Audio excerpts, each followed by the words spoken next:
Welcome back to Prasad education. आज हम human digestive system के बारे में बात करेंगे और डाइजेस्टिव सिस्टम में क्या क्या चीजें होती हैं तो इसी बारे में हम आपको बताएंगे। तो हर चीज को देखना है, हमारे पास जो डाइजेशन होता है मुंह से शुरू हो जाता है। तो डाइजेशन का पहला जो स्टेप होता है मुंह से शुरू होता है। जब कोई चीज मुंह में डालते हैं, चबाना शुरू करते हैं तो वहीं से शुरू होता है।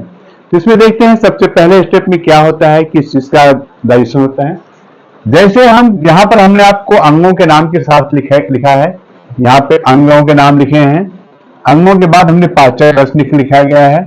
इसमें भोजन के कौन कौन से अवयव हैं, जो फूड आइटम्स हैं, और पचने के बाद उसमें का सबसे आसान फॉर्म क्या होता है।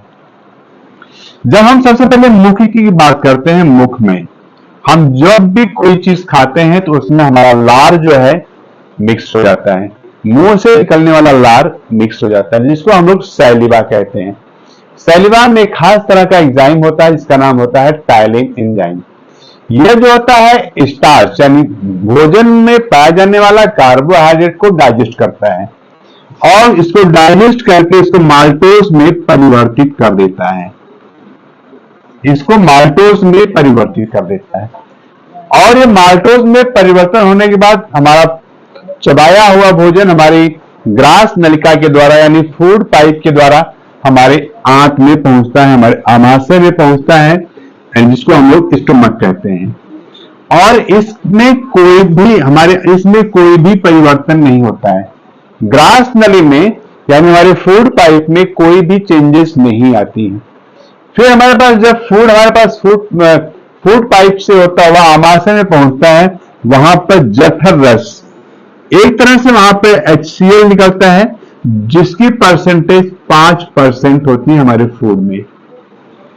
और इससे जो होता है ये प्रोटीन को डाइजेस्ट करने का काम करता है, मिल्क को, और इसको कन्वर्ट कर देता है पॉलीपेप्टाइड में, और इसके पॉलीपेप्टाइड के ही फॉर्म में आगे चला जाता है, जैसे दूध से दही के फॉर्म में कन्वर्ट हो जाता है।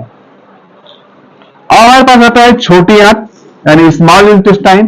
स्मॉल इंटेस्टाइन में हमारे पास पित्त रस होता है, और पित्त जो होता है हमारे फूड में जो आता है, फूड में हमारे द्वारा जो खाए गए खाना खाते समय हमारे मुंह में जो बैक्टीरिया चले जाते हैं या अनडाइजेस्टेड होता है, अनवांटेड सब्सटेंस होता है, उसको वो डाइजेस्ट करने का काम करता है।